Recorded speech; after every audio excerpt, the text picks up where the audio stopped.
Jusqu'à 1h sur Europe 1. Caroline Veil.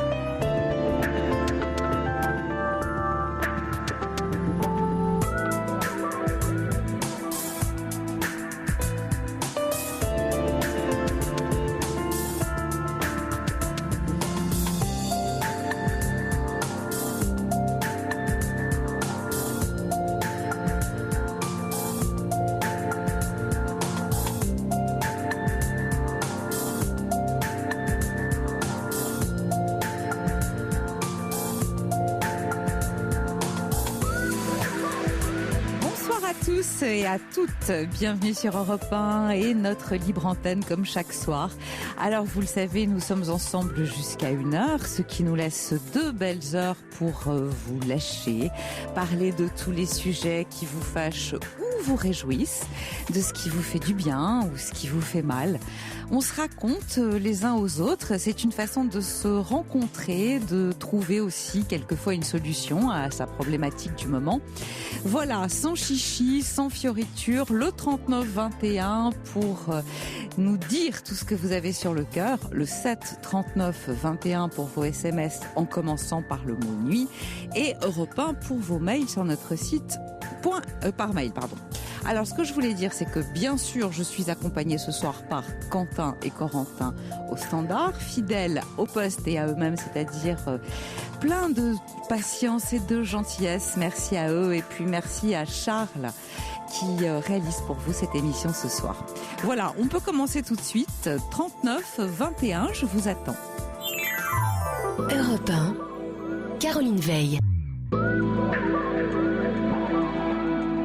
Toutes vos confidences à Caroline Veil au 39 21.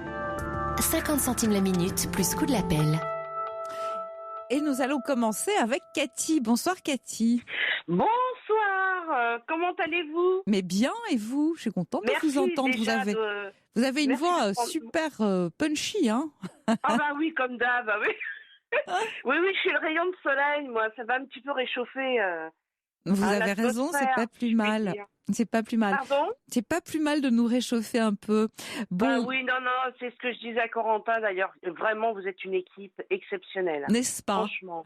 Ah oui, non mais vraiment. Ah non, puis en plus, Corentin est du même jour que moi. Il est du 4 mars. Non, un petit poisson. Oh, bah c'est les meilleurs. Comme vous dites. Enfin bon, les 11 autres vous diront que ce sont mais eux. Non, tout le monde va dire on est bien. Non, mais il y a des bons et des mauvais partout. Ouais, on va dire qu'il n'y a que des bons. Qu'est-ce qui vous amène, Cathy? Alors voilà, ce serait pour une table pour la Saint-Valentin, moi. Une table?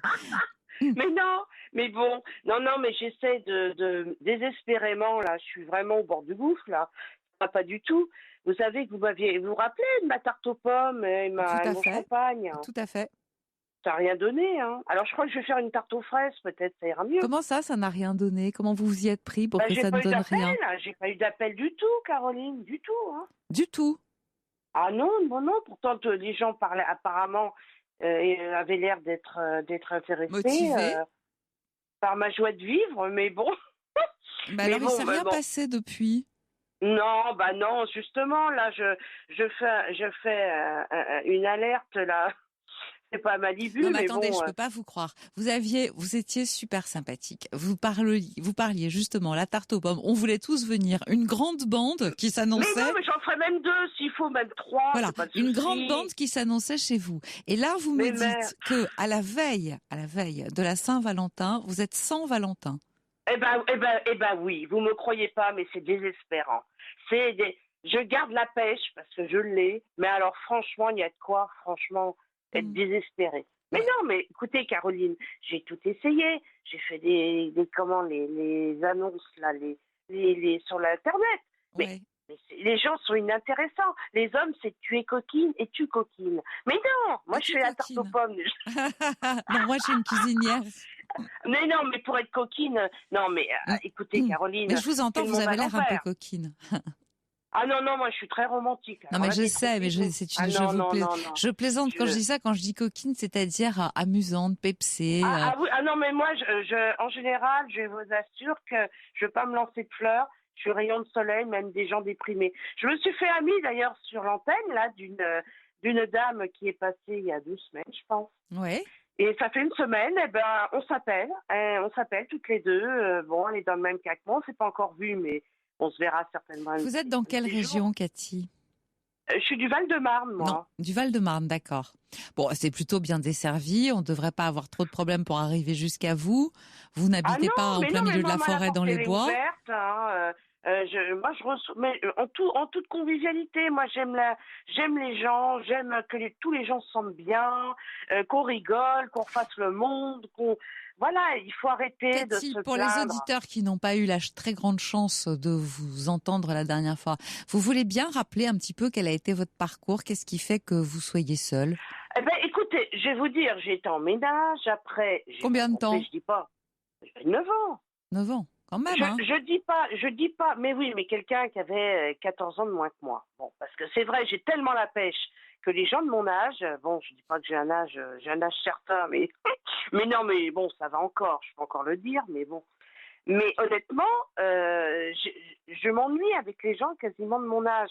Parce Vous que les trouvez bien ennuyeux? souvent, les gens sont à plat, quoi. Vous voyez? Moi, ça dépend. Je vais vous dire, vous savez ce que disait le Dalai Lama, combien d'hommes sont morts à 30 ans qu'on a enterrés à 80?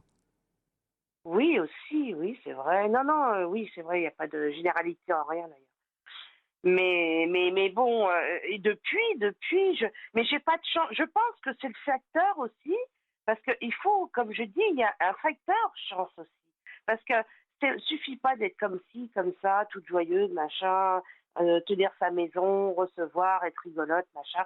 Mais il faut le déclic, hein. C'est la petite flamme en plus, parce que l'amitié qui passe au second degré, c'est-à-dire l'amour, c'est la flamme en plus qui détermine la jonction des deux. C'est vrai, c'est-à-dire qu'il faut ressentir, si vous voulez, l'amitié, on pourrait dire que c'est de l'amour sans le sexe. Donc, ce que vous appelez la flamme, c'est le désir. Moi, si j'aime, attention, je dis pas que je suis fermée, il faut pas quand même exagérer, mais il faut que ça passe par des étapes. Moi, je suis assez fleur bleue. Moi, j'aime rencontrer un homme galant, un homme, malgré ma pêche, malgré ma joie de vivre, je suis très romantique. J'aime les choses qui aillent par palier. Je veux pas un homme qui dans va me dire l'ordre. ses coquines d'emblée, quoi. Ouais. Ça veut dire quoi, ça? Non, ça veut dire je veux te croquer, mon enfant. Ah bah oui, bah écoutez, c'est bon, ça que ça veut non, dire. bah oui, je veux te croquer mon enfant, mais il attendra pour croquer, il croquera une pomme en attendant, hein. Ouais, une pomme. Non, mais attendez, non. Mais c'est ça que ça veut dire. Tu coquines, mais ça veut oui, dire non, mais, rentre directement dans le vif du sujet. Ils ne recherchent que ça, bien souvent, les hommes. Ils pensent avec autre chose, ils pensent pas avec non, leur on va pas vie. généraliser, Cathy, parce qu'il y a des hommes formidables qui veulent tout à fait autre chose que ça, qui veulent ça, mais en plus de tout le reste. Et tout le reste, c'est une vraie relation. Ben voilà. Et je suis un peu, comme j'écoute votre radio tous les soirs, bien évidemment, et bien j'espère souvent, bien. j'entends des auditeurs ouais. et qui ont été déçus par leurs femmes, ou que les femmes, après 20 ans de mariage, 14 ans, 15 ans de mariage, les ont quittés, je me dis, ces hommes-là, ils doivent quand même être quelque rechercher. Part. Alors, où sont-ils? Mais que font les hommes? Où sont les hommes? Ouais. Les hommes romantiques. Il y avait une chanson comme ça, mais c'était plutôt Où sont les femmes, non, il me semble. Ben oui, c'était Patrick Juvet. Où sont les hommes? Ouais. Lila l'air. Ben oui. Alors qu'est-ce que vous proposez? Alors qu'est-ce qu'on peut faire? Bon, on laisse un SOS détresse? Non, SOS détresse, ça veut dire qu'on est en détresse et vous le savez comme moi. Ah non, mais j'en suis pas là quand même. Voilà, et surtout ça n'a jamais fait venir personne. Non, mais je plaisante d'ailleurs. Quand on m'entend, on voit bien que je suis pas dépressive. Hein. Non, vous n'êtes pas du tout dépressif. Non. Moi, je crois qu'il faut sortir de chez soi. Parce que. Mais toute seule, j'ose pas sortir. C'est le problème. J'ai dit, je vais me mettre en affiche. Ça va faire quoi, ça? J'ai envie de danser. Parce qu'en plus, je dis aux auditeurs qui m'entendent, s'il y en a qui m'entendent, j'adore danser. Je dis pas de tout. J'aime le rock, j'aime les danses rétro, j'aime tout ça. Pourquoi vous n'y allez pas? Mais toute seule, non. Avec une copine?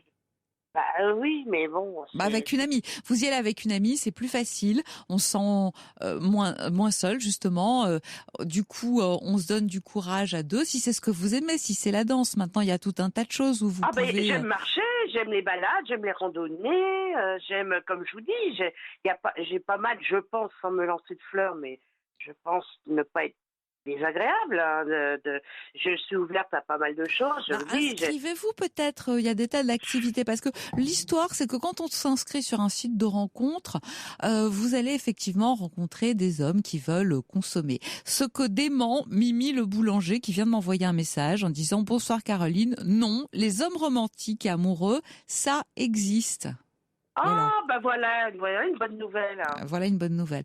Mais c'est pas seulement ça. C'est-à-dire que vous pouvez, en tout cas, c'est vrai, avoir le risque de rencontrer des hommes qui ne veulent que consommer. Ça, c'est une chose. Par contre, les activités, c'est quelque chose qu'on partage, qui crée un lien et qui fait que, du coup, on apprend à se connaître mieux différemment. Oui, oui, aussi, oui, peut-être aussi, oui.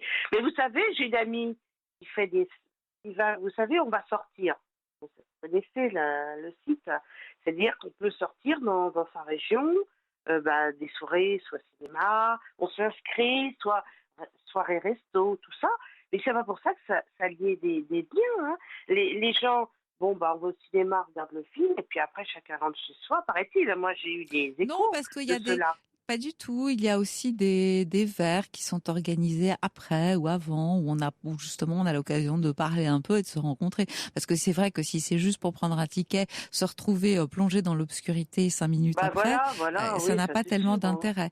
Mais il arrive qu'on puisse, je sais pas moi, visiter un lieu, assister à une conférence. Il y a toujours un verre avant ou après. Ou même, il y a des jeux qui sont organisés, des jeux de société. On joue au loup, on joue à tout un tas de choses. Parce Donc, que je vais vous dire, Caroline, le problème, c'est que je suis entre deux âges. Je veux pas non plus, je suis pas cougar à prendre un homme de 30 ans, 35 ans, faut pas exagérer. Bon, maintenant, je suis dans une tranche d'âge, je peux vous le dire, j'ai 59 ans, hein, ouais. j'ai pas 30 ans, 35 ans, ni 40. Bon, c'est vrai que je ne les fais pas d'après ce qu'on me dit, parce que je suis tellement, j'ai tellement aussi bien, on va dire, Non, mais vous avez une voix intérieurement magnifique, hein, Cathy, ça s'entend. que physiquement, je suis pas du tout, je me sens pas complexée du tout et arrêtée. Et j'ai des choses à apporter. C'est ce qui me fait mal au cœur et qui me, quelque part, parfois me détruit. C'est que je me dis, j'ai des choses à apporter. Je suis positive. J'ai un homme, je pense, qui serait pas malheureux avec moi. Alors qu'il y a des hommes qui supportent des femmes et que c'est les toutous à la maison et et qui restent chez eux et qui sont amoureux malgré tout de leur femme. Moi, j'en ai autour de moi. Et je me dis, mais je comprends plus rien. Toi, tu tiens ta maison, t'es femme d'intérieur, ça se fait plus, d'accord, mais moi, je le suis. J'adore une maison nickel, j'adore la déco, d'ailleurs, ça, c'est une autre chose aussi, une autre corde à mon arc que j'ai aussi.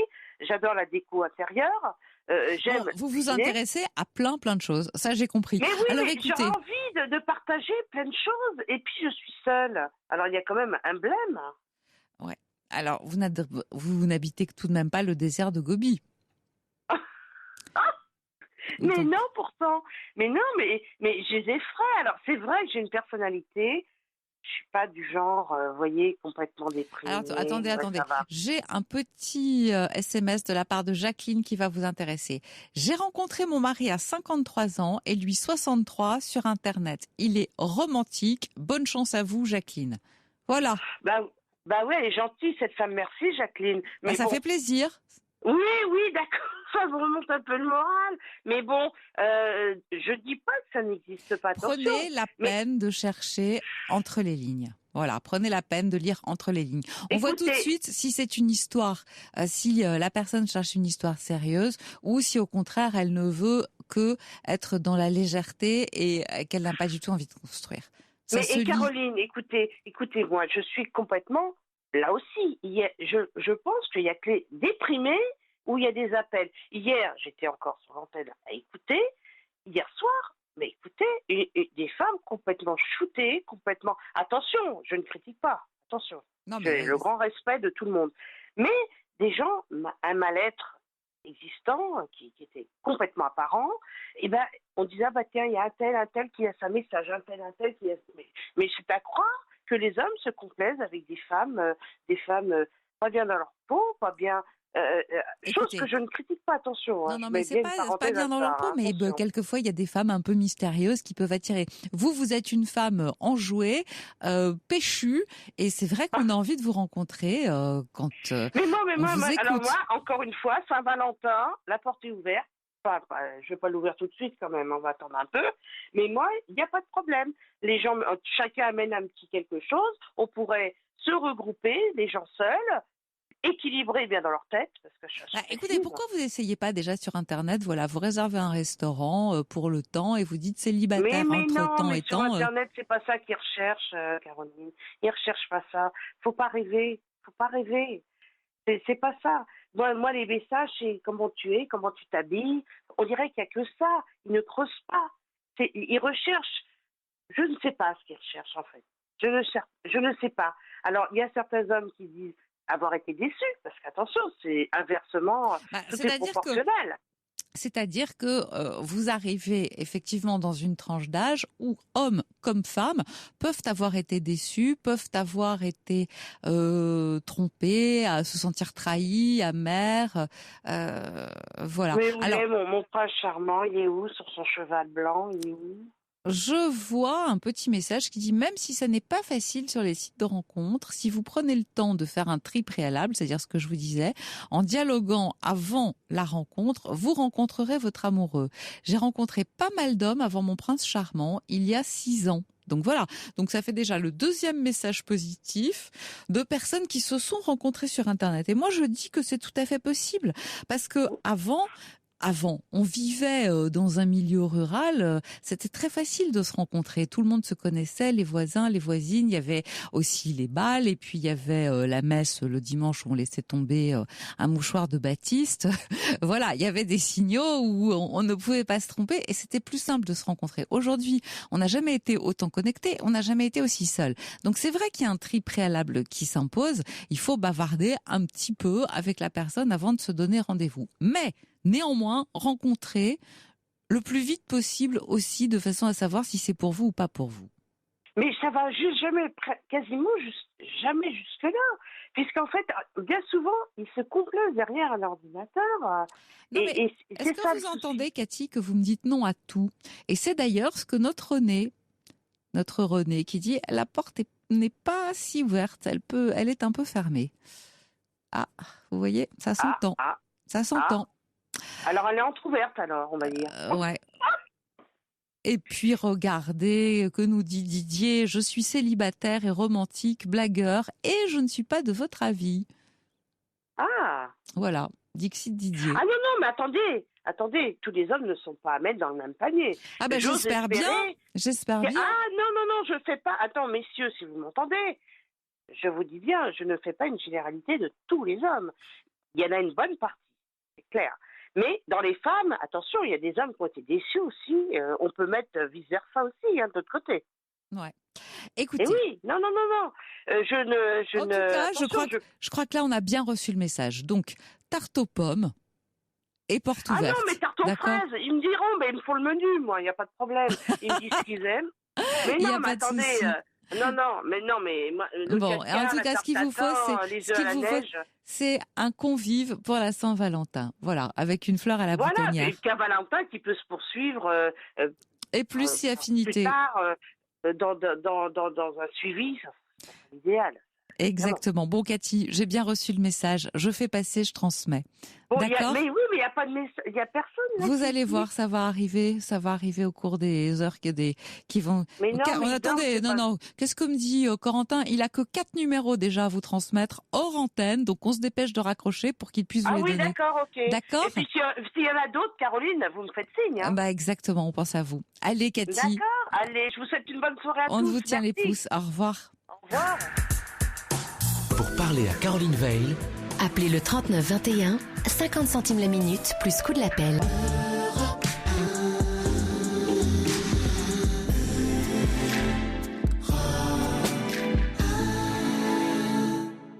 Alors, Alors, petite annonce de Mimi le boulanger qui va nous mettre à tous du baume au cœur. J'ai rencontré mon épouse à la boulangerie où j'étais mitron. J'ai déclaré ma flamme. Beaucoup de femmes cherchent l'amour romantique mais ne trouvent pas comme Nadia. Et c'est Mimi qui nous dit ça. Bien, nous, on va continuer avec Brigitte. Bonsoir Brigitte. Bonsoir. Alors, je reçois un petit mail de votre part, femme de 55 ans en activité, 1m65, 50 kilos, châtain, yeux bleus, mais myope, gentil, parfois trop. Que dire d'autre sinon une immense solitude et pas de Valentin à l'horizon pour mardi. Ça pourrait être une petite annonce, mais ça n'en est pas une. C'est une demande. Allô ? Oui. Brigitte, vous êtes là, c'est une demande. Vous avez envie, vous aussi, de rencontrer quelqu'un, mais qui vous aime et que vous pourriez aimer. Voilà. J'ai résumé la situation ? Voilà, c'est ça. Alors, si vous m'en disiez un peu plus, qu'est-ce qui fait qu'à 55 ans, puisque vous nous donnez votre âge, qu'est-ce qui fait que vous soyez seule ? Oh, mais il y a beaucoup de choses. Comme je mets dans le mail, j'ai un fils de 27 ans, 28. Oui, mais enfin, c'est pas ça qui fait que. Oui, mais bon, son père donc est décédé en 94. Ah, vous êtes veuve donc. Et donc, j'ai pas vraiment refait ma vie. Enfin, pas vraiment, oui. J'ai fait des tentatives, disons, de 6 ans, des relations de 4 ans. C'est quand même des relations un peu longues. Ouais. Bah, ça fait un petit moment que vous êtes veuve, ça fait près de 25 ans. Non, je n'étais pas mariée, je Ouais. suis pas veuve, mais bon, c'est vrai que j'ai pas refait ma vie depuis. Ouais. Des relations de 4 ans, c'est pas rien non plus. Ça veut dire que vous êtes. Oui, c'est des relations. Je suis fidèle en amour de toute façon, donc c'est des relations quand même qui durent. Je dirais 6 ans. Justement, quelqu'un que j'ai rencontré sur un site internet il y a une dizaine d'années. Ouais. Mais là, je m'y réinscris plus parce que ça ne me correspond pas. Qu'est-ce qui vous a déçu là-dessus, sur ces sites ? C'est intéressant d'en parler, justement. Mais ici, moi, j'ai pas été inscrite longtemps. J'étais inscrite dans 6 mois sur un grand site connu. J'étais très populaire sur ce site. En 6 mois, j'ai dû rencontrer peut-être 4 personnes seulement. J'ai fait le tri. Ouais. Et bon, il y a dans une qui s'était mis dans la rubrique je voudrais être votre ami, et ça a été une relation de 6 ans et que je vois toujours. Et alors pourquoi ça s'est arrêté ? Parce que j'ai ce problème que j'arrête pas trop à résoudre, parce que il se répète justement, c'est que quand je suis avec une personne, je suis tendance à être trop disponible et trop en demande. Et finalement, pendant toute la durée de la relation, j'ai l'impression d'être transparente, quoi. Ou alors on préfère un fantasme sur l'ex qu'on avait, ou là c'était un fantasme sur son ex, qui était plus grande que moi, plus jeune que moi. C'est des je trouve ça incroyable, ces hommes qui vous parlent de leur ex quand ils sont avec vous. Pas vraiment, pas directement, mais indirectement, quoi. Ouais. Donc, trop disponible, c'est-à-dire trop à vouloir voir la personne quand elle veut pas, accepter beaucoup de choses que je devrais pas accepter, en fait, que beaucoup de femmes beaucoup de femmes qui sont seules se retrouvent dans cette situation, c'est-à-dire que comme elles ont très envie, elles acceptent beaucoup plus des choses qu'on n'accepterait pas à 18 ans, par exemple. Peut-être. Aussi. Mais je sais pas, ou c'est le fait d'être trop gentil, je sais pas. Donc finalement, pendant la relation, les 2 relations précédentes, ça a été ça, quoi. Donc d'être transparente, d'être uniquement à la disposition de l'autre, de ses envies, de ses venues, de ses décisions et tout. Et puis il faut attendre que finalement, quand la plupart du temps, c'est moi qui mets un terme à la relation. Par exemple, au bout de 6 ans, j'ai mis un terme à la relation, et la personne a changé du tout autour vers moi. Ah bah oui, c'est que. Il s'est mis à me regarder, et puis il s'est aperçu qu'il avait des sentiments pour moi, mais c'est compliqué. C'était trop tard ? Je sais pas si c'est trop tard ou pas trop tard, mais Parce que je vois toujours cette personne, mais bon, ça me fait reculer, quoi. Ça me donne pas envie de recommencer 2 fois la même chose, ça n'a jamais marché. Bah, vous connaissez même cause, mêmes effets. Hein. Voilà. Et après, j'ai remis ça pendant 4 ans avec quelqu'un, mais c'est un peu la même chose qui se produit, quoi. Un peu la même chose, c'est-à-dire que lui aussi, vous parlez de son ex? Non, non, Ou vous mais étiez vous trop disponible et trop là? disponible, non, complètement disponible. Quelqu'un qui vit pas à Bordeaux, qui est parti de Bordeaux. Quand il était à Bordeaux, on se voyait souvent. Et puis maintenant qu'il habite vers le bassin, on se voit une fois tous les mois. Et pourquoi une il est fois tous les parti? 2 mois. Alors qu'il avait la très grande chance de vous, alors qu'il avait la très grande chance de vous avoir dans sa vie, qu'est-ce qu'il fait qu'il s'en va? Non, parce qu'il est parti vivre ailleurs. Oui, d'accord, mais pourquoi est-il parti vivre ailleurs? Des problèmes financiers, une situation, un travail? Non, parce qu'ici, il est chez sa mère. Ah, ici, il était chez sa mère. Oui, c'est une bonne raison. Voilà, ici, il est chez sa mère, donc on se voyait souvent. En plus, ils habitaient juste, sa mère habite juste à 200 mètres de chez moi, donc c'était, voilà. Et maintenant qu'il habite ailleurs, il a une maison sur le bassin, on se voit une fois tous les mois, une fois tous les 2 mois, et puis c'est pareil, il me sonne une fois tous les mois ou tous les 2 mois, il m'envoie un texto, je suis à Bordeaux, j'ai 2 5 à 7 ou 4 à 6. Et qu'est-ce qui fait que pourquoi vous dites oui? Eh ben justement, c'est ça mon problème, c'est que je dis oui. Ah, Oui, vous êtes ça. mignonne, Brigitte, je vous adore. Mais C'est du ça. coup, je me retrouve toute seule, moi, les week-ends. Bah oui. Bon, je suis pas seule parce que j'ai ma sœur, je suis toujours flanquée de ma sœur, de mon fils, ma belle-fille, ma petite-fille. Bon, d'accord, il y a du monde. Mais ce que je veux dire, c'est, vous me dites, je dis oui, mais vous savez comme moi que le oui va amener le non derrière de l'autre, après. Oui, c'est ça. Mais chaque fois, je répète la même chose. Et si on essayait non, une fois, juste pour voir si on est capable? Des fois, oui, je réponds pas. Et alors? Il rappelle, mais Il ça insiste. change rien. Il rappelle, oui, mais écoute, voilà, non. Mais pourquoi vous n'essayez pas de dire, bah, ça m'intéresse pas, 2 heures, ça m'intéresse pas, je veux plus. Donc c'est plus ou rien du tout. C'est ce que j'ai dit, je veux plus, mais il m'a dit que c'était ça ou rien du tout. Alors, Ah bah là, il faut dire c'est rien du tout, et puis va te faire c'est voir. ce qu'il va falloir Non, que mais- je dise, ouais. Ouais. Ouais, parce Un peu que, de nerf, un peu de volonté, parce que ça, vous voyez, ça vous donne une mauvaise image de vous, et du coup, vous vous dites, je suis nulle et c'est normal qu'on ne veuille pas de moi.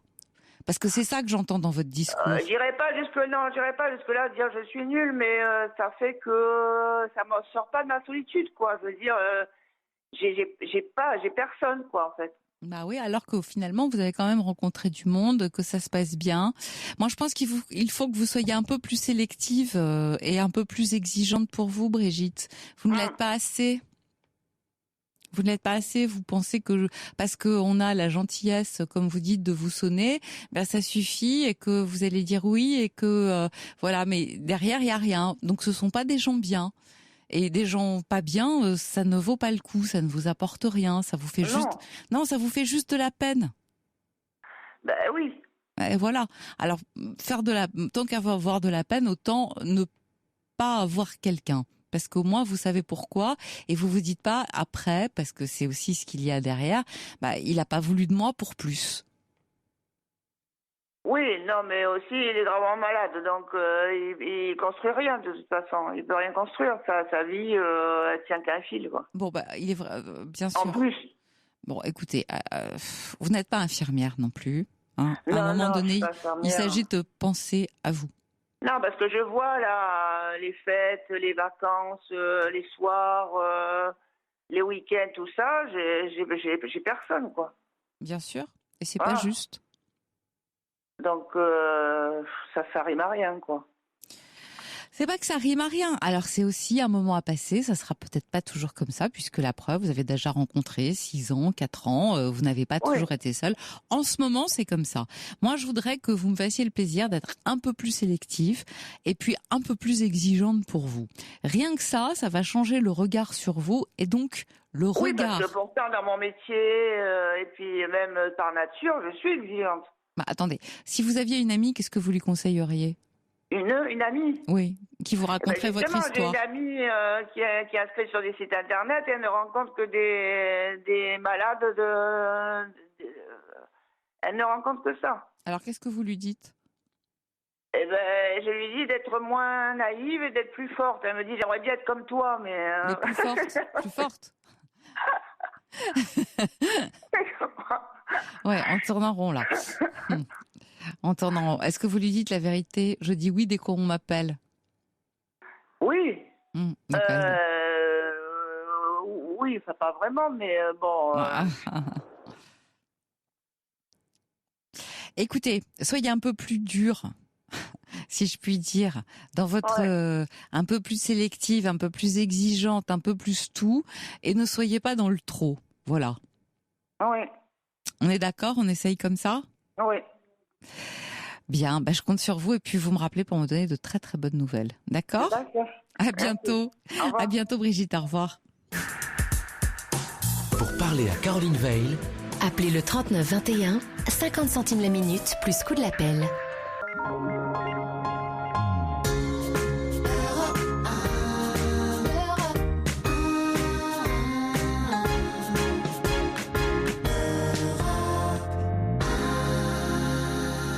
Fabien avec nous maintenant. Bonsoir Fabien. Oui, bonsoir madame. Caroline. Oui, Caroline, pardon. Je viens de prendre 10 ans d'un coup là. Je suis un peu ému. Mais c'est normal, c'est normal. Je sais ce que ça fait, je comprends. Bien. Qu'est-ce qui vous arrive? Écoutez, voilà, j'avais déjà appelé il y a quelques mois de ça, Ouais. parce que j'étais avec une femme qui est homosexuelle, faut le dire, et on était restés amis longtemps ici. Et elle est dans le corps médical. Et j'avais, comment dire, une relation un peu chaude, si je voulais dire, avec elle. Et elle ne voulait pas. Vous comprenez, hein, Bien sûr. pourquoi. Et puis, elle se fâchait, etc. Et quand je l'embrassais, tout ça, elle ne voulait plus et tout. Mais bon, comme c'était une personne importante dans le corps médical, après, elle a voulu changer de ville. Elle est descendue à Lyon. Oui. Depuis quelques mois, déjà, oui. Et puis, en fait, on s'est perdu de vue un peu. Mais bon, ça va un peu mieux maintenant parce qu'on arrive à communiquer. Et notre relation est meilleure maintenant en tant qu'amis tous les deux. Mais ce qu'il y a, c'est que j'ai toujours autant d'affection pour elle quand je la vois ou quand je l'écoute rire. Elle a une personnalité assez spéciale comme personne.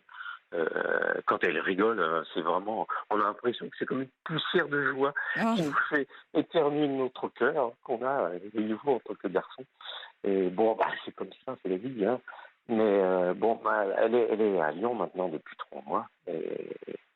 Et là, en ce moment, depuis une bonne semaine, elle est à Genève pour information. Et donc, j'ai appelé l'autre jour au téléphone et puis je suis tombé sur une autre personne qui travaille avec elle. Elle est, comment on dit, psychologue. Oui. Amélie, elle s'appelle la psychologue. Et depuis, on a échangé aussi des propos au téléphone et elle m'envoie des SMS. Mais en fait, ce que je sais plus, c'est que je sais plus si c'est des SMS qu'elle envoie à moi, c'est un peu ambigu, si vous voulez, ou si c'est des SMS qui s'échangent entre elle et Amélie. Alors, en fait, je suis un peu perdu, quoi. Attendez. Oui. Vous savez pas à qui elle s'adresse, c'est-à-dire que vous ne savez pas si les SMS vous sont adressés à vous ou à la femme avec laquelle vous étiez. Oui, c'est ça. En 2 mots, c'est un peu ça. Mais comment se fait-il que ce que j'ai pas bien saisi, Fabien, c'est comment vous en arrivez à communiquer avec cette amie qui donc est psychologue? Parce qu'elles avaient travaillé ensemble. Alors, elles avaient travaillé ensemble, mais c'est elle qui vous contacte, c'est votre... Donnez-moi juste un prénom, donc votre amie qui descend à Lyon, qui est médecin, c'est ça? Elle est psy, je sais plus quoi, comment on dit. Psychiatre, par exemple. Ouais, c'est ça. On va essayer psychiatre. Oui. Voilà. Donc, elle est psychiatre, elle descend à Lyon. Vous quittez, si je comprends bien, elle est homosexuelle, donc elle aime les femmes. Elle a demandé sa mutation pour éviter qu'on se voit et puis qu'on soit trop... Bon, mais vous étiez restés ensemble avant? Oui. Pendant combien de temps? Un an. Et vous aviez des relations, donc c'est une femme qui est non pas homosexuelle, mais qui est bisexuelle. Non, pas du tout. Ah, j'ai pas bien compris. On n'a pas de relation. Juste une relation amicale, comme ça, on se fait des bisous. Ah, vous vouliez juste, c'était affectueux entre vous. Oui, oui. C'est ça. Mais il n'y a jamais eu de désir physique. Non, surtout pas, non. Bon. Non. Alors, qu'est-ce que vous voudriez comprendre, en fait? Pourquoi est-ce qu'elle vous a passé l'autre ami? Oui, j'essaie de comprendre un petit peu les messages, les SMS et des choses comme ça, que je comprends pas. J'ai l'impression que c'est un peu subliminal, si vous voulez. Bon, alors, vous voulez m'en donner? J'ai du mal à comprendre si j'ai pas d'exemple. Donnez-moi un exemple de SMS subliminal, comme vous dites. Des messages qu'elle écrit où il y a des propos un peu ambigus, quoi, quelque part. Bon, alors écoutez, et vous voudriez la rencontrer, vous? Votre désir, c'est quoi? La voir, ne plus la voir, ne plus l'entendre? Si.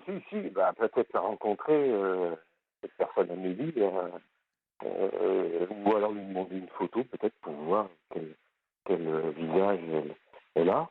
Bon, dites-moi, combien de temps en TGV Paris-Lyon? En TGV TGV, au moins 2 heures, peut-être, non? 3 heures 3 heures, non? Non, moins, je crois. Moins que 3 heures? Bien sûr, bon. c'est seulement 2 heures. Vous habitez Paris, j'ai bien compris ça. Non, à Orléans. Où ça, pardon? À Orléans. À Orléans. Je crois que vous êtes sur la route, non? Ou je dis une bêtise? Non, vous dites pas de bêtises. Non, certainement pas. Mais le train ici à Orléans, c'est un peu bouché. On est obligé de monter à Paris pour redescendre dans le sud de la France. Ouais, la liaison est pas très bonne. La liaison est pas très bonne. Écoutez, Fabien, la SNCF, vous voulez dire? Non, je veux dire vous au téléphone avec moi. La liaison SNCF, ça c'est sûr qu'elle est pas très bonne. Mais effectivement, si vous êtes obligé de repasser par Paris, c'est pas terrible. Oui, non. On est obligé de monter. On n'est pas loin. On est à 45 minutes de train. Bon. Écoutez, moi je vous propose de rencontrer cette personne le plus vite possible, comme ça vous allez être fixé. Ah, vous pensez qu'il faut que j'aille la voir, en fait? Écoutez, une photo, elle va vous envoyer, vous n'allez autant se rendre compte directement en disant voilà, ça fait un moment que vous m'écrivez, je sais pas si vous la tutoyez ou que vous la voyez, ça fait un moment qu'on s'écrit. Je trouve que ça serait beaucoup plus sympathique finalement de se rencontrer et d'échanger de visu. Voilà. Ouais, pour être sûr qu'est-ce qu'elle me dit, que je comprenne, quoi.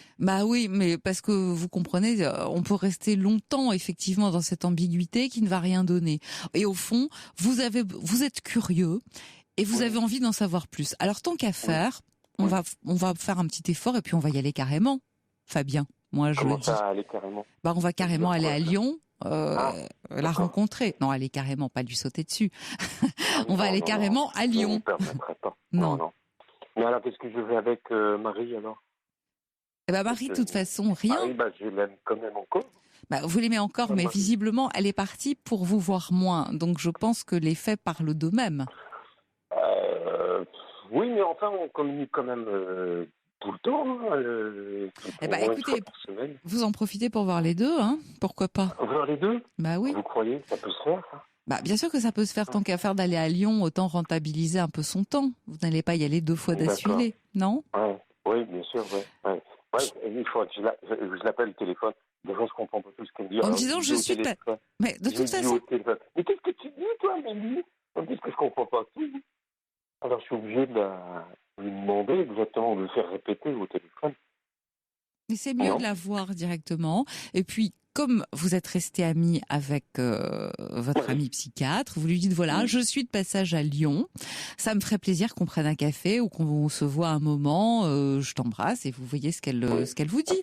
Et puis c'est tout, hein. Et puis vous rencontrez.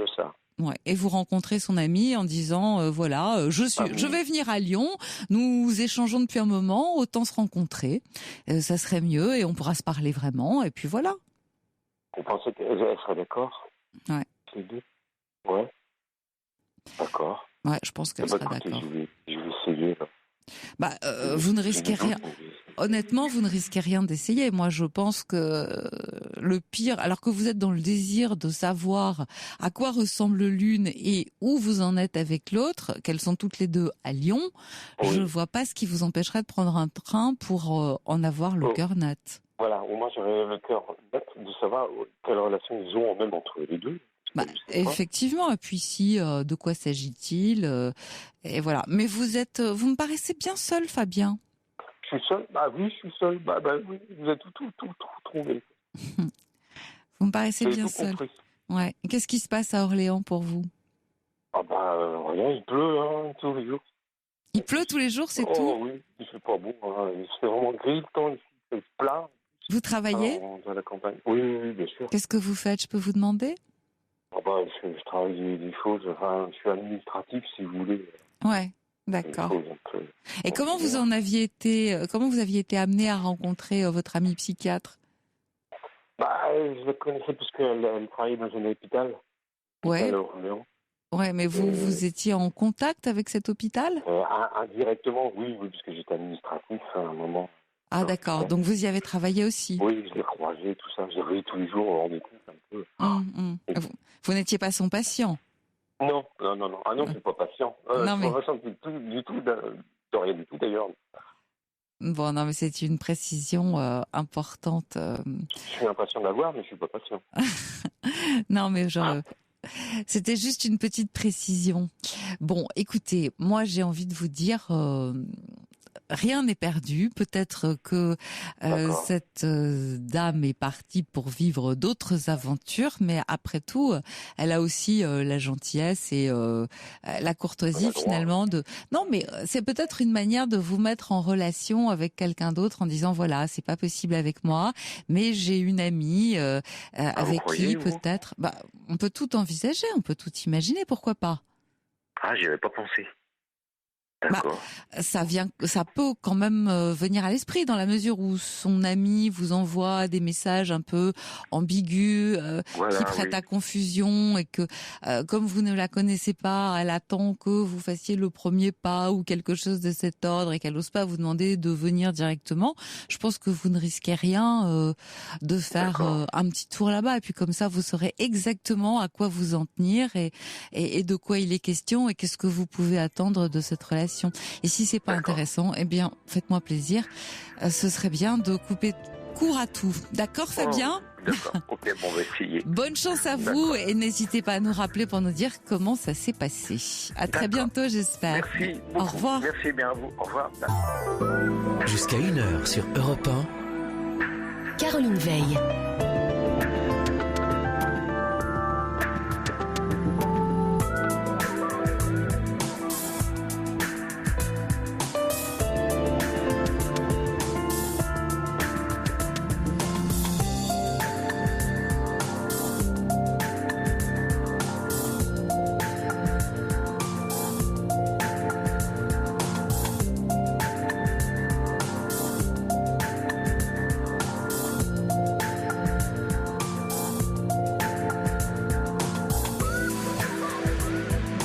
Dernière heure de Libre Antenne, le 39-21 toujours. Je vous attends pour me raconter ce qui fait votre vie, les soucis, les joies qui sont les vôtres, les bobos ou les petits bonheurs du quotidien. Qu'est-ce qui vous fait lever le matin? À quoi rêvez-vous la nuit? Quel sens donnez-vous à ce qui vous arrive? Voilà, autant de questions qu'on peut se poser ensemble. L'idée, c'est de se raconter, de partager un moment. 39-21, je vous attends. 7-39-21, vos SMS en commençant par le mot nuit. Et puis vos mails sur notre site europe1.fr. Jusqu'à 1h sur Europe 1. Caroline Veil. Philippe, bonsoir. Bonsoir Caroline et bonsoir à tous vos auditeurs. Alors je crois que vous vouliez nous parler d'un événement avec une couleur un peu dramatique en fait qui est arrivé pour vous dernièrement. Enfin Tout à pour fait. vous. Je vous laisse nous expliquer. Eh bien j'ai perdu une amie, Julie, 36 ans, qui a mis fin à ses jours le week-end dernier. Oh là là. Et vous ne le saviez, enfin vous n'avez rien vu venir bien sûr Rien, absolument rien. Bon, je savais qu'elle était dans une situation difficile, à savoir qu'elle vivait seule, elle ressentait cette solitude. Elle était aussi au chômage et elle avait fait une formation en infographie avec l'idée de trouver du travail, mais ça ne marchait pas. Ces entretiens d'embauche, ça ne donnait rien. Je sais qu'elle en était déçue. mais elle avait une certaine joie de vivre. C'était quelqu'un qui savait être positif, et vraiment, je ne m'attendais pas à ça du tout. Comment vous aviez connu Julie? Alors Julie, c'est une amie d'enfance. On a une histoire qui est assez compliquée en fait. Sa famille et la mienne. Si vous voulez, pour résumer, parce que c'est compliqué, j'ai grandi dans les années 70 dans la région toulousaine. Oui, ça s'entend un peu, oui. À l'époque, ma mère, elle travaillait à Carrefour et elle était amie avec deux collègues, Robert et Gisèle, qui étaient mariés. Et Robert et Gisèle ont eu 2 filles, Christelle et Julie. D'accord. Donc, on a grandi ensemble à l'époque. On se voyait tous les week-ends. Moi, j'étais plus âgée que Julie, j'ai 47 ans, alors qu'elle en avait que 36. Ouais. Mais on a grandi ensemble. Et après, nos familles se sont séparées à cause d'un adultère de Robert, en fait. Nos familles se sont séparées et elles ne se sont réconciliées qu'au décès de Gisèle, la mère de Julie, qui est décédée à 42 ans d'une maladie pulmonaire. Oh là! Oui, c'est lourd comme histoire. Et donc là, on s'est réconciliés. Moi, j'ai renoué avec Julie. Enfin, les enfants, vous ne vous étiez pas fâchés? Eh ben si, quand même, parce que géographiquement, Gisèle et Robert, en plus, étaient partis, parce que Robert avait eu une promotion. Et donc, du coup, on était quand même à distance. C'est pas une raison de fâcherie, ça? Non, c'est pas une raison, mais en fait, on était très famille, de chacun de notre côté. Et c'est vrai que la rupture de nos parents a entraîné notre séparation aussi. Ouais, des fois, on se laisse entraîner. Ouais. Et après, donc, on a renoué. Bon, avec Julie, j'avais un bon feeling. Je l'avais accueillie à Paris du temps où j'habitais Paris. Maintenant, je suis retourné à Toulouse. Oui. J'avais écrit avec elle un livre sur l'enfance de ma mère. On avait collaboré ensemble. Ah. Et j'avais de bons souvenirs avec elle, de très bons souvenirs. Et sa disparition si brutale résonne en moi parce que je suis moi-même en dépression. J'ai fait une tentative de suicide en 2015. Aïe, aïe, aïe. 2015, c'est-à-dire il n'y a pas si longtemps, il y a 2 ans même pas. Voilà, c'est ça, tout à fait. Ouais. Et tout d'un coup, sa disparition, je la comprends pas. Je culpabilise aussi parce que elle est à Bordeaux et je voulais la voir à Bordeaux. J'avais dit que j'irais, j'y ai pas été. Ah non, mais c'est pas de votre faute, hein. Déjà, commencez tout de suite par vous enlever ça de la tête. Et vous savez, il faut être dans un état particulier pour passer à l'acte, comme on dit. Et vous n'auriez rien pu faire juste en pensant que si vous y étiez allé, peut-être ça aurait changé quelque chose. C'est pas ça l'idée, hein. Quand on passe à l'acte, c'est qu'on est déjà de l'autre côté du miroir et ce que les uns ou les autres peuvent vous dire n'ont que très peu d'influence sur vous. Ah oui. Non, ce qu'il faut, c'est être suivi sur le plan médical, psychiatrique et être accompagné par un vrai thérapeute. Et là, on peut vous aider. Alors après, il y a toujours le fortuit, vous arrivez au bon moment où il y a, et c'est peut-être votre cas, des tentatives de suicide qui sont pas des vraies tentatives de suicide. On a juste envie que ça s'arrête et d'appeler les autres au secours pour se sentir moins seul. C'est peut-être ce qui s'est passé pour vous. C'est juste. Bon, en tout cas, une chose est sûre, et c'est bien, c'est que vous êtes là, Philippe, et que vous avez une vie à vivre. Mmh. Vous en êtes conscient? Conscient, oui, mais face au quotidien, ça m'a remis en question mes projets. Je devais partir en Thaïlande, j'ai annulé mon voyage. Ah, carrément. Oui, je me sens vraiment affecté. C'est la perte de cet ami, ce contraste entre cette décision si violente et la joie de vivre dont elle était capable, quand même, c'est ça que je n'arrive pas à comprendre, ce paradoxe. Ouais. Bah, vous l'avez peut-être pas vue récemment. Quand est-ce que vous aviez communiqué avec elle pour la dernière fois? Alors, je l'avais au téléphone toutes les semaines. Oui, et la dernière fois, qu'est-ce que vous vous êtes dit? La dernière fois, c'était par rapport à ses recherches professionnelles.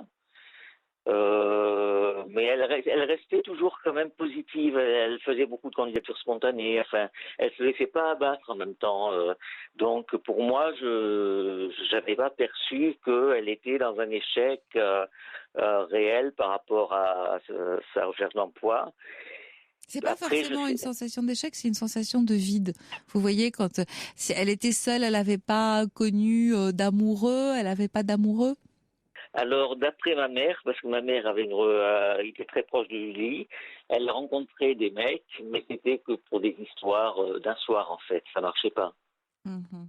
Elle rencontrait sur Mythique, mais à 37 ans, elle se disait qu'elle n'avait pas d'enfant, que quelque part, elle n'avait pas de vie de couple. D'après ma mère, elle avait un sentiment d'échec par rapport à sa situation intime, quoi. Bien sûr. Des amis en dehors de Des, vous? des amis, oui, mais elle se fâchait quand même. Elle avait un tempérament assez vif. Et les amis qu'elle avait, ça se comptait sur les doigts d'une main. Ah bon? À ce Oui. point-là? Oui. Moi-même, j'avais des fois du mal avec son tempérament. Elle était capable de s'emporter. Bon, il faut dire qu'elle avait aussi des problèmes psychiatriques. Elle souffre d'épilepsie. Et elle a un traitement, elle souffrait, pardon, d'épilepsie. Elle avait un traitement médical assez lourd par rapport à ça. Et ces sautes d'humeur, disons que c'était peut-être des effets secondaires de son épilepsie, quoi. Bah, c'est pas sûr parce que justement il y a un médicament qu'on donne contre l'épilepsie et dont on s'est rendu compte, enfin c'est un peu lié bien sûr parce que les crises d'épilepsie, elles sont, vous le savez, quelquefois liées au stress, à l'énervement, à l'angoisse qu'on peut ressentir et c'est ce qui va déclencher la crise. Donc on s'est rendu compte qu'il y avait un médicament qui permettait de contrer l'épilepsie, mais qui était aussi qui permettait aussi de réguler l'humeur. Ah, la Dufeuille, non, c'est pas ça? Non, c'est un autre que je préfère ne pas citer. D'accord. Et généralement, les traitements épileptiques, au contraire, ont tendance à apaiser. Ah, d'accord. Puisque on sait que ça peut survenir comme ça, parce que à la suite d'une excitation forte. Bon, maintenant, quand on est épileptique, on peut aussi avoir tendance à être un peu déprimé ou voilà. Elle avait des maladies, elle avait un passé psychiatrique, on va dire. Oui. Écoutez, vous savez, il n'y a rien à dire parce que c'est sa décision et qu'elle lui appartient et qu'elle a fait ce qu'elle a voulu. Alors c'est un passage à l'acte, hélas, réussi. Mais c'était sa décision. C'est très compliqué, vous savez. On peut pas se sentir responsable. Je sens beaucoup de culpabilité, en plus du regret et du choc, parce que on a toujours l'impression qu'on aurait pu changer le cours des choses. Mais alors peut-être que vous pouvez le changer sur le moment, voilà, pendant le mois, les 2 mois qui vont venir. Mais après, la personne, elle se retrouve tout de même avec elle-même. Il y a toujours un moment, enfin, il y a forcément le moment de vérité où elle est confrontée à tout ce qui la touche, à non pas ses échecs, parce que moi j'aime pas ce mot. Je raisonne jamais en termes d'échecs. Je raisonne plutôt en termes de résultats. On va dire qu'un échec, ce sont des résultats qui sont pas à la hauteur de ce qu'on attendait. Voilà. Mais moi, je connais pas l'échec. Je trouve que c'est pas un bon mot.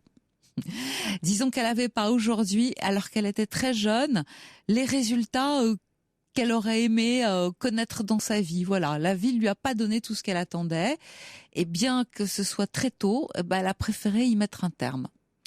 Et ça témoigne d'un tempérament profondément dépressif ou mélancolique contre lequel vous ne pouvez rien. Vous n'aviez pas, vous, les moyens de la sauver. Non. Il faut que vous le compreniez ça, parce que sinon vous risquez d'être longtemps dans le remords, la culpabilité, à vous ronger, à vous dire qu'est-ce que j'aurais pu faire ou qu'est-ce que je n'ai pas fait. Et c'est pas l'idée. C'est pas l'idée parce que si elle avait eu envie de vous appeler, elle l'aurait fait à ce moment-là aussi.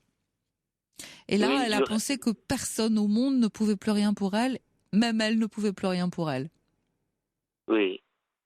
Du reste, je cherchais à la contacter la semaine dernière et c'est vrai qu'elle ne m'avait pas répondu.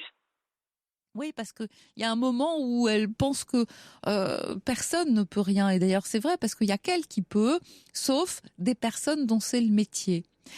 C'est pour ça que on dit que quand quelqu'un est dangereux pour soi-même, il doit être hospitalisé. Elle était peut-être suivie, mais elle allait peut-être pas assez souvent voir son psychiatre ou un thérapeute. Peut-être que ça a pêché peut-être à cet endroit-là. Vous voyez ? Oui, elle avait fait une analyse assez longue. Et d'après le psychologue qui la suivait, elle avait mis à plat ses relations familiales compliquées, la perte de sa mère très jeune, ses conflits avec sa sœur. Elle semblait avoir fait un travail pertinent par rapport à ses souffrances. Ouais, vous savez, Philippe, il y a des personnes qui sont extrêmement fragiles, intelligentes, mais extrêmement fragiles, et qui n'ont pas d'aptitude au bonheur, qui n'arrivent pas à vivre. Et ce sont ces personnes-là qui mettent un terme à leur vie. C'est une impossibilité à vivre.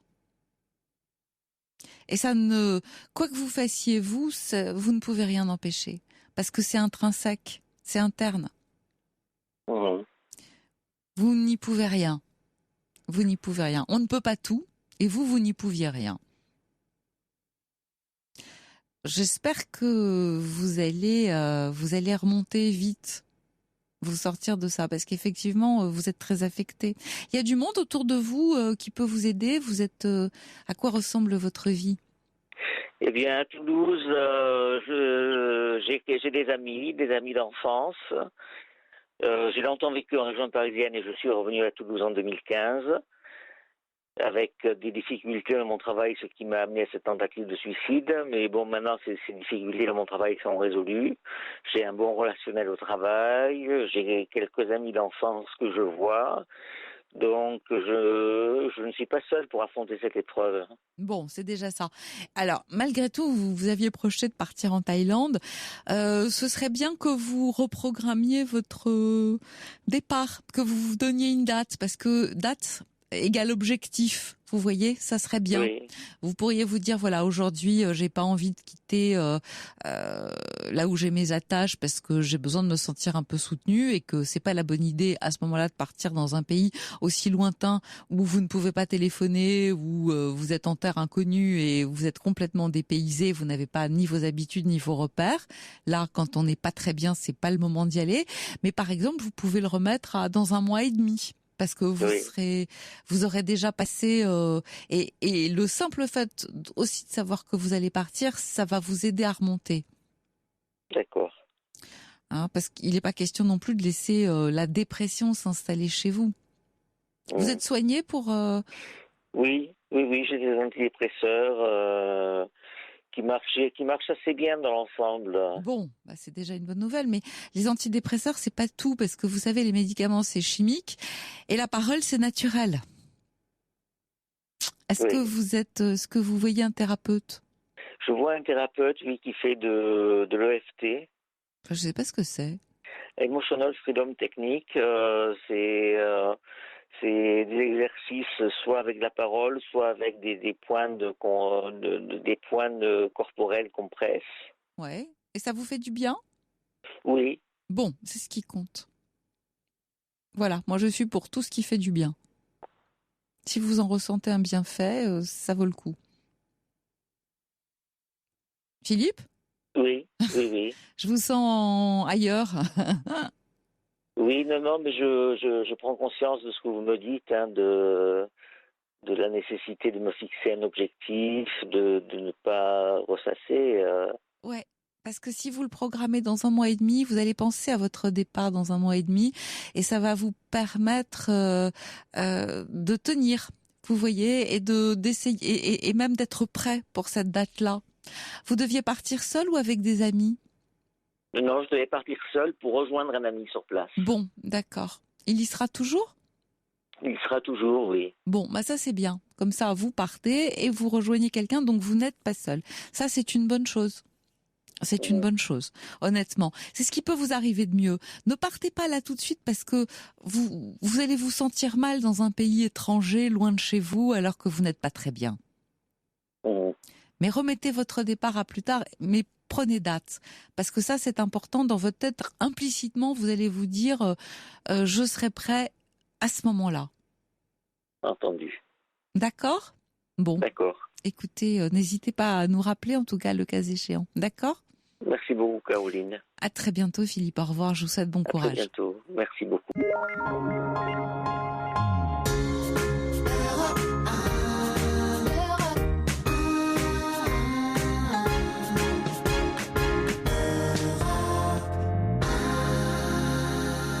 Laetitia, bonsoir, c'est à vous. Oui, bonsoir Caroline. Bien, comment allez-vous ? Moyen. Moyen. Moyen, bon. Alors j'ai envie que vous nous racontiez, vous, ce qui vous arrive et ce que vous vivez. En fait, je suis avec un homme depuis 6 ans. Ça va faire 6 ans au mois de mars. Donc ça a débuté par une relation très fusionnelle, passionnelle. Donc pendant les 6 ans, il y a eu des hauts, beaucoup de bas. Et en fait, ensuite, je suis partie 1 an en formation.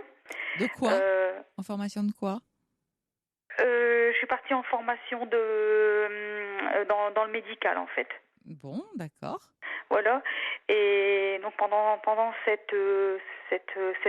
an de formation,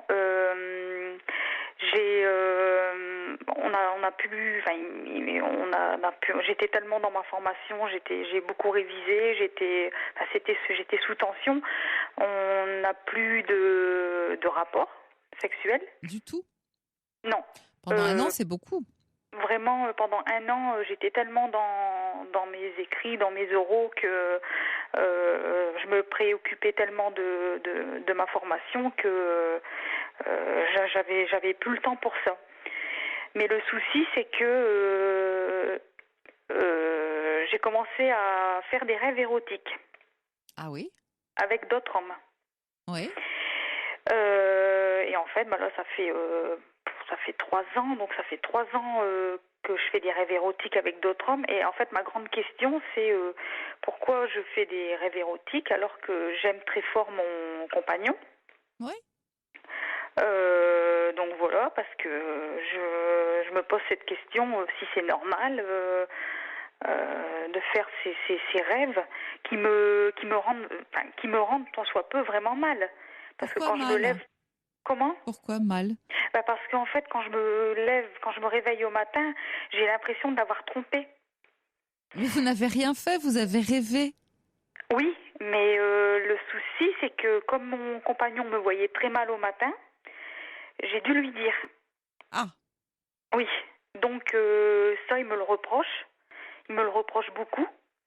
Il me dit, mais pourquoi tu m'as raconté tes rêves ? Je ne vais pas rentrer dans les détails non plus, mais pourquoi tu me racontais tes rêves ? Ça m'a fait vraiment mal. Et en fait, à cause de cela, il ne m'a plus touchée. Bon, alors déjà, ça fait suite à l'année où vous n'avez rien fait parce que vous étiez prise dans vos examens. Oui. Ensuite, vous faites des rêves érotiques, très certainement parce qu'il s'est rien passé dans votre vie sexuellement parlant et que donc vous avez, je crois que vous avez 35 ans, donc vous êtes en forme, normalement constituée, donc bien sûr, ça vous manque et vous en rêvez la nuit. Et du coup, il le prend mal. Oui, il le prend très très mal. Quand on commençait une relation, par exemple, il ne pouvait plus continuer parce qu'il pensait au fait que j'avais... En fait, il dit que j'ai d'autres hommes dans mes nuits. Il ne dort même plus avec moi. Parce qu'il me dit il y a trop de monde dans le lit. Mais il se trompe. Ces hommes ne sont que des fantasmes. Maintenant, j'ai des doutes. Maintenant, je me sens coupable. Mais vous vous rendez compte que vous vous sentez coupable ? Vous ne maîtrisez pas vos rêves. Vos rêves ne traduisent que vos désirs. Déguisés, ce sont des désirs déguisés, c'est-à-dire que peut-être voyez-vous votre compagnon avec plusieurs visages. C'est pour ça que vous rêvez de plusieurs autres hommes. Vous voyez ce que je veux dire, des hommes différents. Oui. Les rêves traduisent nos désirs, ce sont nos désirs déguisés et nos peurs aussi. Et nos peurs. Oui, le gros souci aussi, c'est que je rêve beaucoup d'un collègue de travail. Il revient tout le temps dans mes rêves érotiques. Et oui, et donc donc bon, après ça s'est mal passé avec mon compagnon, donc on s'est séparés pendant 2 mois. Et pendant ces 2 mois-là, j'ai été attirée vers ce compagnon justement, enfin vers Le collègue. Vers le collègue. J'étais attirée vers le collègue. Donc je lui ai dit, parce que comme je me sentais vraiment mal, je lui ai dit, je pouvais pas cacher la vérité. Je lui ai dit voilà, je suis attirée par un collègue. Et donc ensuite, pendant les 2 mois, au bout de 2 mois, j'ai posé le pour et le contre. Il s'est rien passé avec ce collègue, bien sûr. Et bon là, on est de nouveau ensemble avec mon compagnon, mais il accepte pas que je puisse être attirée par quelqu'un d'autre. Ah bah c'est sûr que ça fait pas plaisir, mais en même temps il s'est rien passé et c'était quand même l'épreuve du feu. Vous faites un break pendant 2 mois, vous êtes attiré par un autre homme, il ne se passe rien. Non. Qu'est-ce qu'on en déduit? Ça veut dire que c'est avec votre compagnon que vous avez envie d'être. Oui, tout à fait, mais lui il le prend pas comme ça. Comme ce soir on avait un repas familial qui s'est très mal passé. Là, il est parti il est parti parce qu'en fait, j'ai demandé à mon beau-fils parce qu'il est tatoueur, donc je voulais tatouer le prénom de mon concubin. Et il m'a dit, bah non, tu vas faire le tatouage de ton collègue de travail, du prénom de ton collègue de travail. Tu vois pas le mien. Il est très jaloux, donc il est très, voilà, quelquefois. La jalousie, ça rend un peu bête. ça fait qu'on n'arrive plus à très bien penser. Dites-moi, vous avez envisagé, par exemple, de faire tous les deux une thérapie de couple, parce qu'un bon thérapeute de couple en 3 séances, il vous règle ça, hein, pour tous les deux. Oui, justement, on a cherché, là, on a rendez-vous au mois d'avril. Bon, bah alors si elle est bien, je peux vous dire que ça va très bien se passer et qu'il va très bien comprendre de quoi il s'agit. Vous rêvez, il n'y a pas de passage à l'acte, il n'y a pas de mauvaise pensée. Vous comprenez ce que je veux dire? Penser n'est pas faire. Bah, c'est-à-dire que quand j'ai été attirée par mon collègue de travail pendant 2 mois, j'ai eu des pensées. J'ai eu des pensées. Bon, en même temps, je répète, penser n'est pas faire. Ouais. Non, bien sûr, j'ai pas fait. On a tous il n'y a pas de passage à l'acte. On a tous des pulsions dans la journée, envie d'une tablette de chocolat, envie, je sais pas moi, de tuer son voisin qui vous agace. C'est un peu. Non, mais j'exagère quand je dis ça. Vous comprenez ce que je veux dire. Mais pour autant, on peut bien y penser. Mais c'est pas parce qu'on y pense qu'on va le faire. Mm-hmm. Il y a toute une. On n'a pas à se culpabiliser de ce qu'on pense. Ah bah je culpabilise beaucoup du fait voilà. que... Et les rêves, ça sert à ça. Les rêves, ça sert à évacuer. Mais pendant la journée, on vit vraiment. Vous comprenez la différence? Oui, les rêves, ça sert à évacuer, ça traduit des désirs, et puis ça traduit surtout des désirs. Et les rêves déguisent nos désirs. Je le répète, peut-être que vous imaginez, vous voyez votre compagnon sous plusieurs jours différents. Donc dans vos rêves, il prend plusieurs formes. Vous rêvez de ce collègue de travail parce qu'il vous attire, et mon Dieu, pourquoi pas. Mais pendant la journée, si j'ai bien compris, vous vous tenez, vous ne sautez sur personne. Vous restez ce que vous êtes, c'est-à-dire pour l'instant la femme de cet homme-là. Donc, oui, tout à fait. Je l'aime très fort. Justement, je veux sauver notre couple. Mais vous avez raison. C'est lui qui comprend pas. C'est pour ça que c'est plutôt lui qui doit aller voir un thérapeute avec vous, bien sûr, parce que vous comprenez bien que s'il est autant dans le doute, il est dans le doute de lui. Ah oui, tout à fait. Oui. Voilà. Alors Joseph dit, les rêves servent à ça et nourrissent les fantasmes. Quelquefois, je rêve de manger un bon plat que je n'ai pas goûté depuis longtemps. Dites-lui que lui aussi fait des rêves érotiques, mais il ne s'en souvient pas. Autre chose, nous dit René, vous rêvez vos désirs, ne culpabilisez pas, écoutez-les. Moi, ce que j'entends surtout, Laetitia, c'est que vous rêvez d'avoir des relations sexuelles. Ça, c'est clair. Et pour l'instant, il y a une personne avec laquelle vous pouvez les avoir. FISA, c'est votre compagnon. Donc, à mon avis, le premier médicament, la première ordonnance qu'on pourrait vous donner à tous les deux, c'est de recommencer, d'avoir une activité, des relations tous les deux où vous vous amusez comme des fous. Et puis vous allez voir que vos rêves, ce sera plus tout à fait les mêmes. Mais vous en ferez d'autres. C'est ce qui se reproduit là en ce moment. On a des relations tout à fait comme au début, c'était très très passionnel, mais le lendemain, à chaque fois, il me ressort la même chose. Vous lui dites, regarde avec qui j'étais hier soir et ce qu'on a fait ensemble. Ah oui, Gros mais bêta. Il s'en fout complètement. Gros bêta. Non, mais il est complètement dans... Il n'arrive vraiment pas à le digérer, vraiment pas. Bon, alors petite question quand même, Laetitia. Qu'est-ce qui vous a poussé à lui dire « je rêve d'autres hommes que toi » ? Justement, c'est ça qu'il me dit. Il me demande tout le temps pourquoi tu me l'as dit. Il fallait le garder pour toi.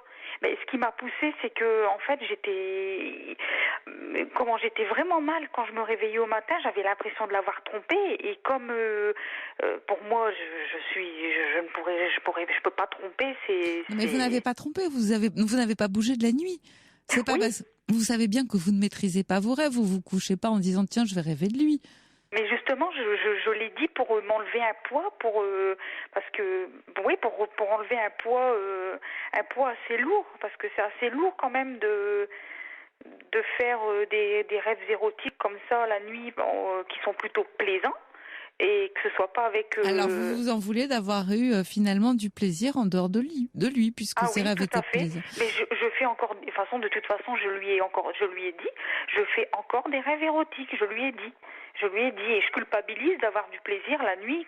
Mais j'ai l'impression que vous culpabilisez d'avoir tout simplement du plaisir à vivre et des envies, et que moi ce que j'entends derrière tout ça, c'est que vous êtes très vivante.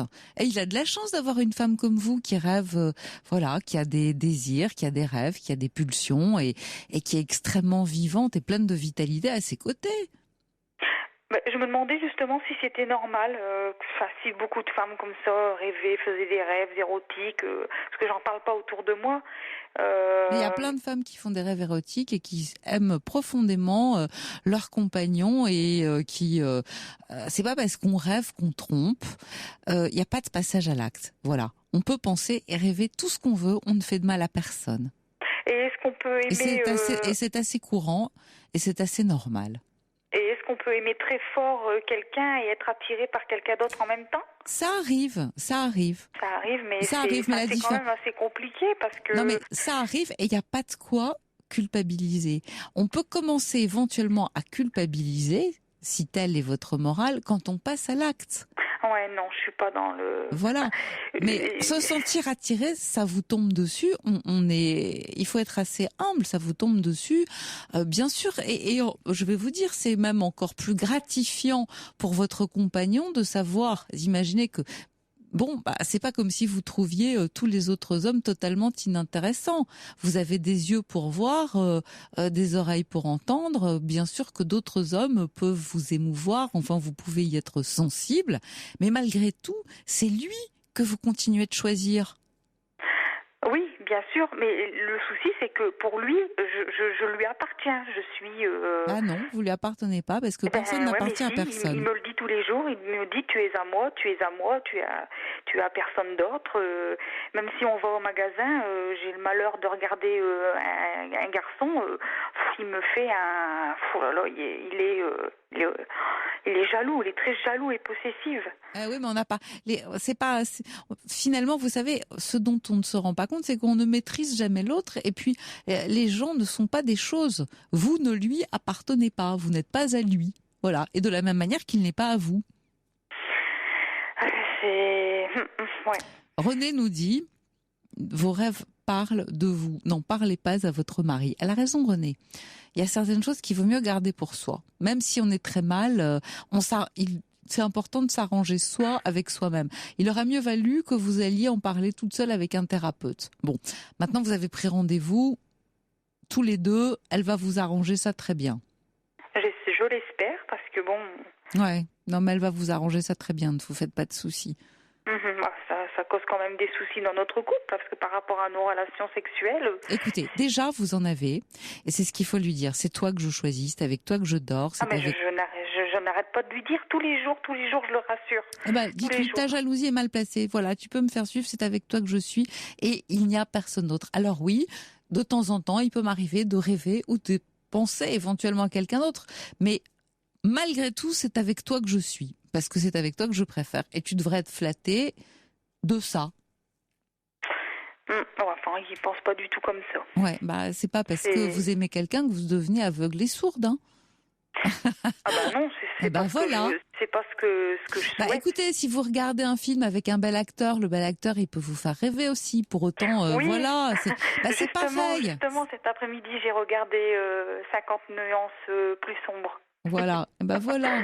Voilà. C'est Mais tout. c'est pareil, si je lui dis, il va me faire une crise. On ne dit pas tout à tout le monde tout le temps. Oui, mais il essaye de tout savoir, donc.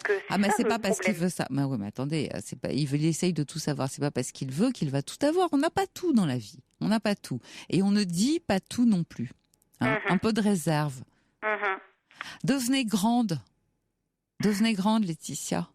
C'est-à-dire Bah, il faut grandir un peu. On dit pas tout à sa maman ou à son papa.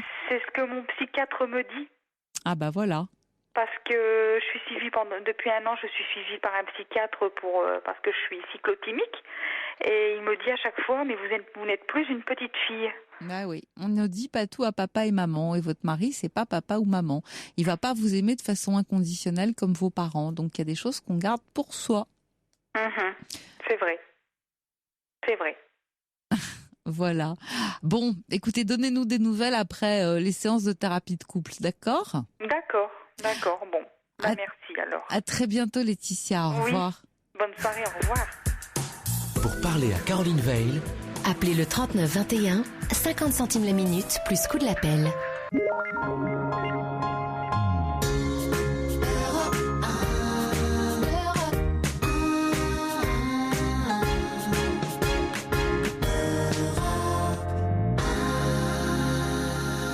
Et nous allons terminer avec Sylvie. Bonsoir Sylvie. Oui, bonsoir. Alors vous nous appelez pour une question qui est totalement différente. Vous avez été très désappointée par une nouvelle que vous avez apprise aujourd'hui. Oui. Enfin, peut-être pas aujourd'hui.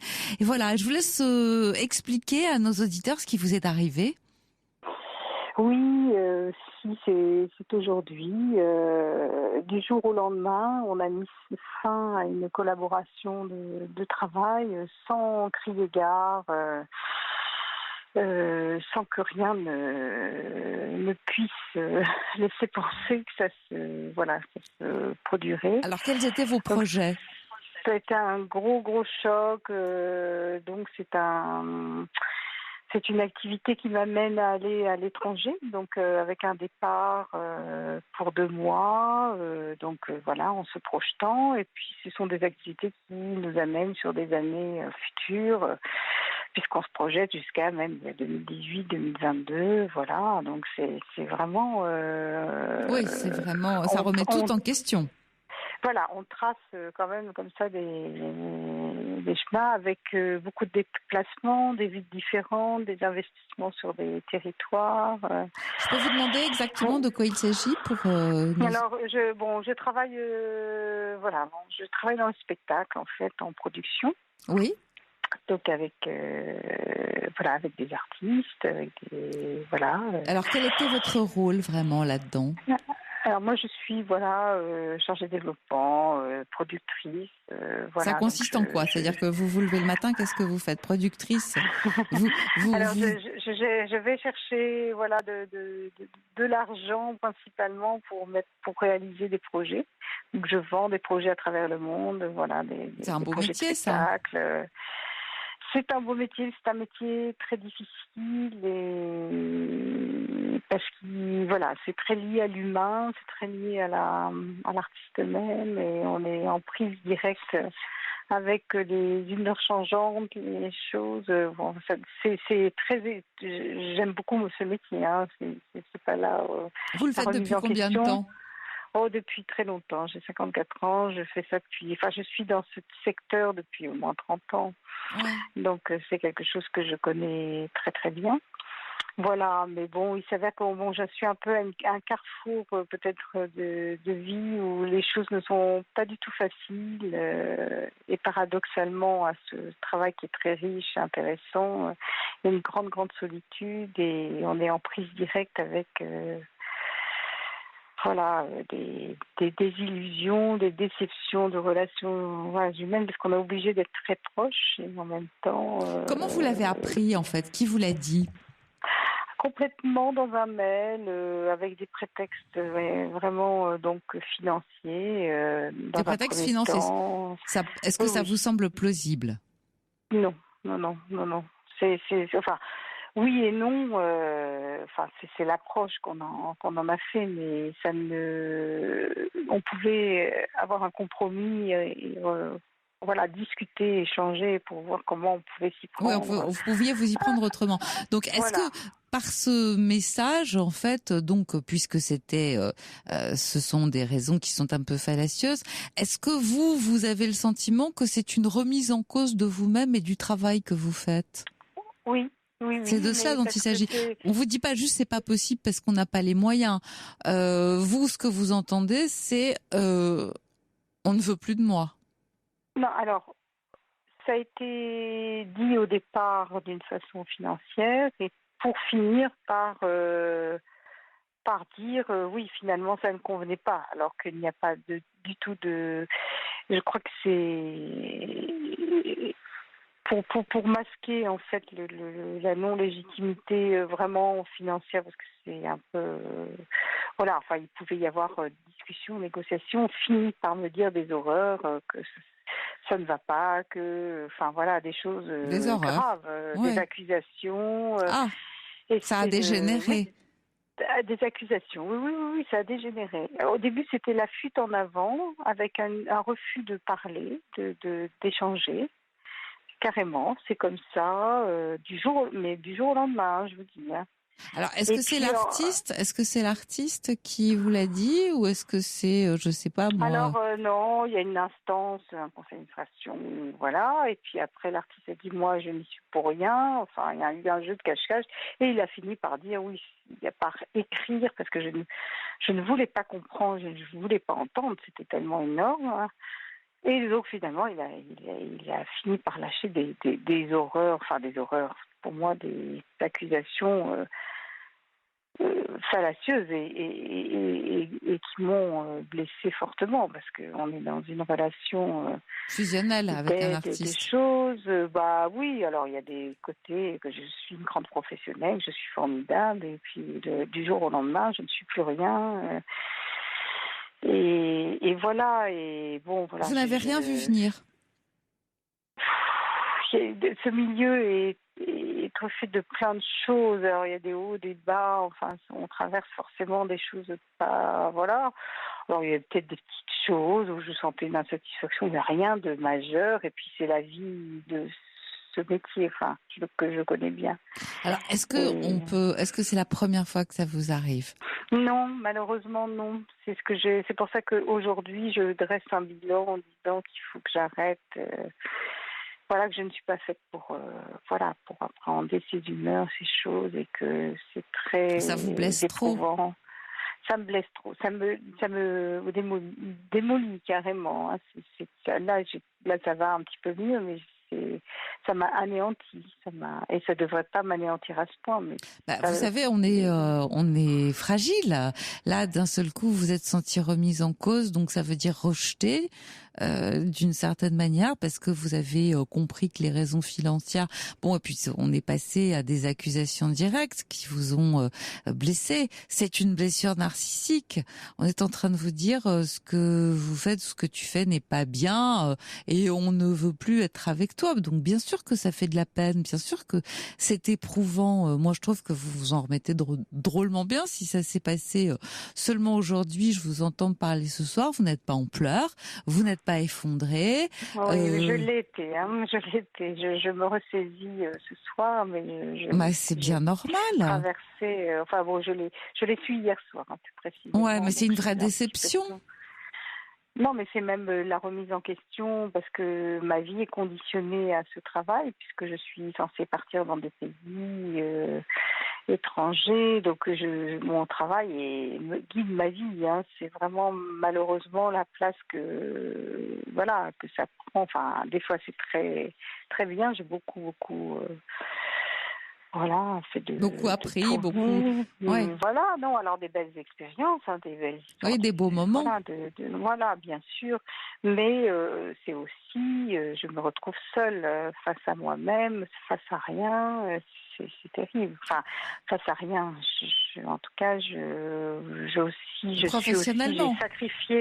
sacrifié ma vie un peu pour ce travail. Donc, je me retrouve sans rien d'autre. C'est difficile. Voilà. Donc, c'est terrible. Je me pose beaucoup de questions. Voilà. C'est vraiment très difficile. Voilà. Donc, je pense que c'est un moment effectivement très éprouvant. Alors, je vais vous poser une question. Est-ce que là, ce que vous faisiez avec ces personnes-là, est-ce que vous pouvez envisager de le faire autrement, avec d'autres interlocuteurs, ou c'était eux et personne d'autre ? Non, je peux le faire avec d'autres personnes. D'ailleurs, c'est ce que je vais faire, mais entre guillemets, je crois que inévitablement, on arrive toujours à des situations un peu de même ordre, parce que ça touche les mêmes... même si c'est pas du tout... Enfin là, c'est d'une violence... c'est vraiment du jour au lendemain, mais ça ne dure pas. C'est des choses sur la durée. Il ne faut pas escompter... Vous l'avez déjà vécu, mais là, on dirait que ça vous fait plus mal que d'habitude. Oui, parce que ça renvoie à une grande solitude, à une grande... c'est le moment, peut-être. Un grand questionnement. Oui, c'est une fatigue. Oui, parce que je suis pas... Voilà, c'est pas plus jeune et j'encaisse peut-être moins. Écoutez, il y a Joseph... Je suis plus désillusionnée, voilà. C'est ça, c'est la déçue. désillusion des relations humaines. Non, mais en général. Je suis... Vous vous sentez trahi? Je me sens trahie et je ne comprends plus ce monde. Et les relations avec les gens. Ça va au-delà même du pur... Je trouve ça inimaginable qu'on puisse, comme ça, être double. Voilà. Et c'est machiavélique. C'est tout ce qu'on veut derrière. Et je ne comprends pas vraiment pas ces caractères. Je ne m'admets pas. Vous êtes un peu en état de choc. Alors Joseph envoie un message extrêmement gentil. Vous en avez peut-être assez, dit-il, de vous occuper du budget d'artiste. Ce n'est pas une chose facile. Peut-être l'occasion de prendre une voix plus douce, parce que effectivement, quand on s'occupe d'artistes, on s'occupe pas de soi. On s'occupe des autres. Et je pense que vous avez beaucoup donné pour les autres. Et là, vous avez évoqué une solitude. Vous êtes jeune. Peut-être, vous dites que vous avez 54 ans. Peut-être serait-il temps de vous occuper un peu de vous et de vous écouter davantage, de choisir une voie, effectivement, qui vous permette de vous sentir, vous, plus entouré. Voilà, c'est peut-être un premier axe de réflexion. Écoutez... On va devoir se quitter parce que vous entendez le petit indicatif. Notre émission s'achève. N'hésitez pas à nous rappeler le cas échéant. Et quant à moi, je vous retrouve tous demain. Et d'ici là, je vous souhaite une très belle nuit sur Europe 1.